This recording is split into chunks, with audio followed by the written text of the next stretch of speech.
আজ থেকে পরপর 7 দিনের 7টা ভিডিও তোমাদের সাথে শেয়ার করব। তাই ভাবলাম আজকে সপ্তাহের প্রথম দিন সোমবার, আজ থেকেই শুরু করা যাক। সকাল সকাল ঘুম থেকে উঠে রান্না বান্না করে ওকে কাজে বার করে দিয়েছি। কদিন পঙ্গুলের ছুটি ছিল পরপর কিছুদিন, তার জন্য কাজ বন্ধ ছিল। ও কাজে বেরিয়ে যাওয়ার পরে আমি বাসি বিছানা কাপড় সব তুলে নিলাম, আর যে সাইডে যেগুলো রাখছি ওগুলো সব আজকে কাচতে হবে। এই যে দেখো এত কিছু কাচতে হবে আজকে, পুরো এক গামলা কাচতে হবে। তারপরে ওগুলো জায়গায় রেখে সে ঘর ঝাঁটি দিতে লাগলাম।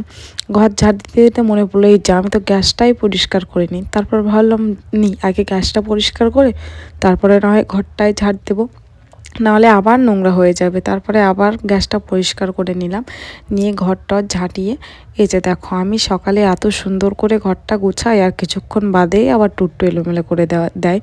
যাই হোক, বাচ্চা কাচ্চারই ঘর, কিছু করার নেই। তারপরে গেছিলাম কলপারে ওগুলো কাচতে, আর ওর কাণ্ড দেখো, ওই যে সাবানের ফেনাগুলো হয় না, ওটা নিয়ে ও খেলবে, ওটা ওর খুবই পছন্দের খেলা। তারপরে মা বেটা দুজনে মিলে গেছিলাম ছাদে জামা কাপড় রৌদ্রে দিতে। আর আমার এই শাড়িটা এতটা লম্বা যে দড়ি থেকে পড়ে যায়, দুভাঁজ করে দিলে তারপরে হয়। এদিকে এই যে ভারী কাঁথাটা দিয়েছি, কাঁথাটা দেওয়ার জন্য শাড়িটা আরও নুয়ে গেছে, তাই ভাবলাম শাড়িটাকে ভাঁজ করে ক্লিপ দিয়ে দিই। এই যে আমাদের জামা কাপড় রোদ দেওয়া হয়ে গেছে।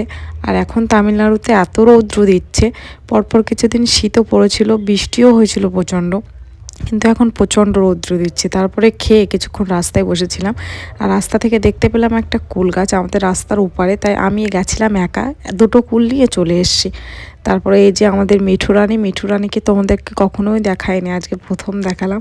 মিঠু রানীর খাঁচা পরিষ্কার করে আবার সবাই মিলে গেছিলাম কুল পাড়তে, যে চলো আজকে কুল মাখা খাবো। তার জন্য আমাদের রুমের কিছু কিছু জন আজকে ছিল রুমে, তারা সবাই আমরা গেছিলাম কুল পাড়তে। যে এতগুলো কুল হয়েছে, এখানকার কুল না খেতে ওই তেতো তেতো টাইপের লাগে।